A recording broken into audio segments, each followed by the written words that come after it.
नमस्कार, मैं नियाज खान और आप देख रहे हैं न्यूज एक्सप्रेस। इस साल के आखिर में 4 विधानसभा चुनाव होने वाले थे, जिसमें से जम्मू कश्मीर और हरियाणा का विधानसभा चुनाव हो चुका है और अब महाराष्ट्र और झारखंड विधानसभा चुनाव होना है। ये भी 13 और 20 नवंबर को चुनाव हो जाएगा और 23 नवंबर को इसके परिणाम भी आ जाएंगे। इसके बाद अगले साल विधानसभा चुनाव की शुरुआत होगी और पहला विधानसभा चुनाव जो होगा वो दिल्ली विधानसभा चुनाव होगा। और दिल्ली विधानसभा चुनाव को लेकर के ही कांग्रेस ने एक ऐसी रणनीति बनाई है जिसके बाद उनके विरोधी टेंशन में आ गए हैं। तो कांग्रेस की वो कौन सी रणनीति है, राहुल गांधी ने वो कौन सी रणनीति बनाई हुई है, यही हम आपको इस वीडियो में बताएंगे, इसलिए इसे अंत तक जरूर देखिए।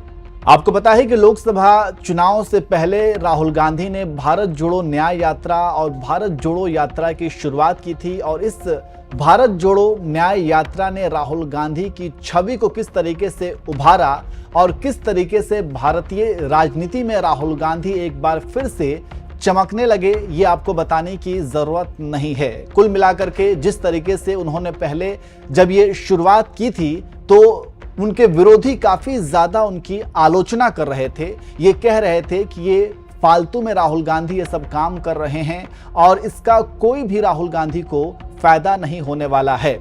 लेकिन जिस तरीके से भारत जोड़ो न्याय यात्रा के माध्यम से राहुल गांधी देश के कोने कोने में पैदल यात्रा की, लोगों से मिले, लोगों के दर्द को जाना, उनकी परेशानियों को समझा, उनको अपना कंधा दिया, उसके बाद से उसका नतीजा लोकसभा के चुनाव में क्या हुआ वो आपको बताने की जरूरत नहीं है। किस तरीके से जो बीजेपी 400 पार का नारा दे रही थी वो बीजेपी पूर्ण बहुमत भी हासिल नहीं कर पाई, वहीं जो है कांग्रेस ने और इंडिया गठबंधन ने कमाल का काम किया और नतीजा ही ये है कि अब जो है विपक्ष काफी ज्यादा मजबूत हुआ है। तो अब ठीक इसी तरीके से अब अगले साल दिल्ली विधानसभा का चुनाव भी होना है और आपको पता है कि दिल्ली विधानसभा चुनाव में पिछले 10 सालों से अरविंद केजरीवाल जीतते आए हैं, यानी कि अरविंद केजरीवाल मुख्यमंत्री बनते आए हैं, आम आदमी पार्टी जीतती आई है और कहीं ना कहीं कांग्रेस ने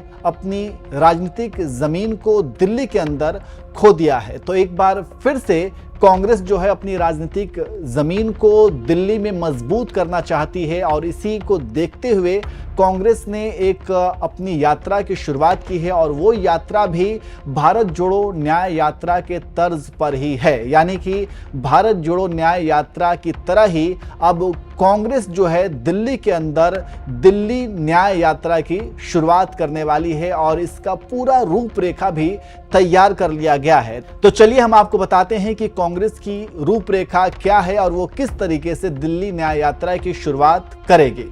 इस यात्रा में 200 यात्री होंगे जो दिल्ली के अलग अलग हिस्सों में जाएंगे। यह करीब 1 महीने तक दिल्ली न्याय यात्रा चलेगी। इसे 4 चरणों में आयोजित किया जाएगा। हर एक चरण 6 दिनों का होगा और 1 दिन छुट्टी होगी। पहले चरण की शुरुआत 8 नवंबर से होगी। यह यात्रा राजघाट से शुरू होगा और दिल्ली के इलाकों तुर्कमान गेट और बल्ली मरान जैसे इलाकों से गुजरेगा। एक दिन में 15-20 किलोमीटर यात्रा का टारगेट होगा। एक हफ्ते में 15-20 विधानसभाओं से यात्रा गुजरेगी।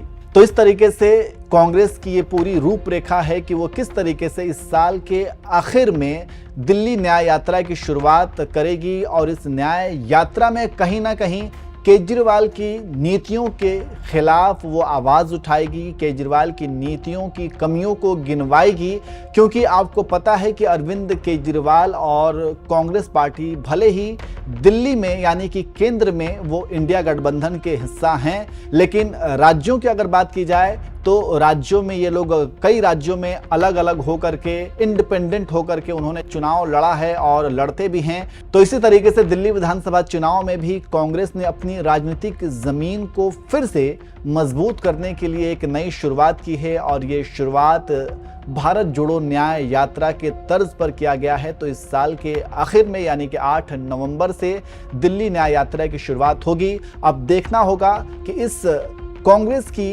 नई पहल को दिल्ली में कितना फायदा पहुंचता है। वैसे आपको क्या लगता है, क्या कांग्रेस इस न्याय यात्रा के माध्यम से दिल्ली वालों के दिलों में जगह बना पाएगी? आप कमेंट करके जरूर बताएं।